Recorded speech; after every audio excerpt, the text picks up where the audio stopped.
Wescot Credit Services are well known for sending multiple letters and making numerous calls when chasing debts. Like all debt collectors, they're not immune to occasionally stepping over the line or being a bit tough to deal with. But that doesn't mean that you can't get on top of your debt and stop Wescot chasing you. First things first, Wescot Credit Services is a legitimate company. They're not a scam and they're not cowboys, but that doesn't mean it's going to be all sunshine and rainbows dealing with them. Whenever any debt collector contacts you, the first thing you want to make sure is that they can prove the debt is yours to pay. The burden of proof is on them and not you, so be ready to ask them to prove that you owe the debt. That should keep them off your back for a little while, where you have time to work out how to move forward. If the debt is yours, then the simplest solution is to work out how to pay it. Agreeing a method to start paying back will normally keep Wescot Credit Services from contacting you, assuming that you stick to your agreement. Sadly, it's easier said than done, especially if you didn't know you had the debt in the first place. Luckily, you don't always have to pay all the debt back. If you're struggling financially,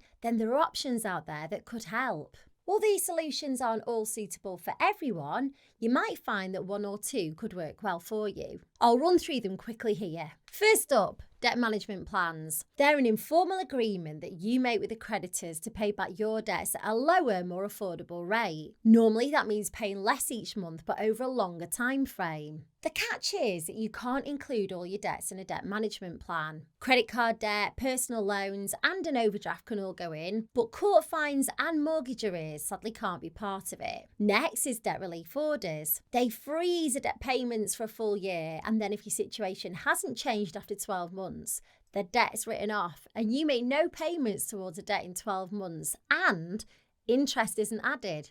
Pretty good, right? Sadly, debt relief orders have a strict eligibility criteria. For example, you can't own anything of significant value like a house, and you can't have more than £2,000 in savings. Another option is offering a final settlement. If you happen to have access to a large lump sum, you can offer that to Wescot Credit Services or the creditors you work for. It might not be the full amount that you owe, but sometimes they'll be willing to write off the remaining debt because you'll be saving them the time from chasing your payments every month. Unfortunately, getting your final settlement offer agreed might not be that simple, and Wescot or your creditor could simply refuse. Individual voluntary arrangements are another way to deal with Wescot Credit Services. It's a formal agreement between you and your creditors to reduce your payments to one simple payment each month. It lasts for 5 years, and at the end, any remaining debt's written off. Again, like with all these options, there are catches. IVAs are legally binding, so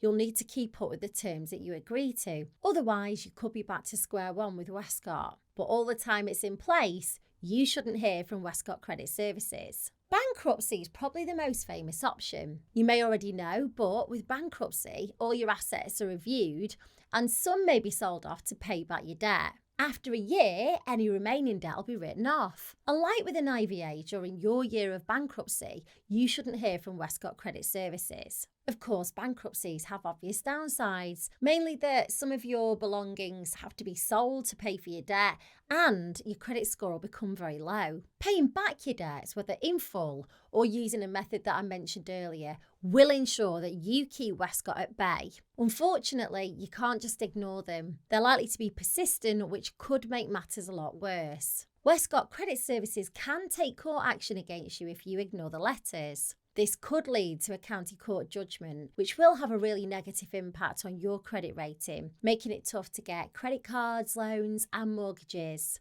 If you don't pay your judgment, bailiffs could come to your house. Luckily, it doesn't have to get that far if you act now. One simple step that you could take today is to find out if any of the debt solutions that I mentioned could work for you. In the description of this video, I've linked to a form on my new website. It's got a few multiple choice questions like how much debt do you owe and how many people do you owe? At the end of the form, it'll connect you to a company that I've partnered with to provide you with all the information you need about debt solutions that are available. So click the link in the description, go and check it out and let me know how you get on.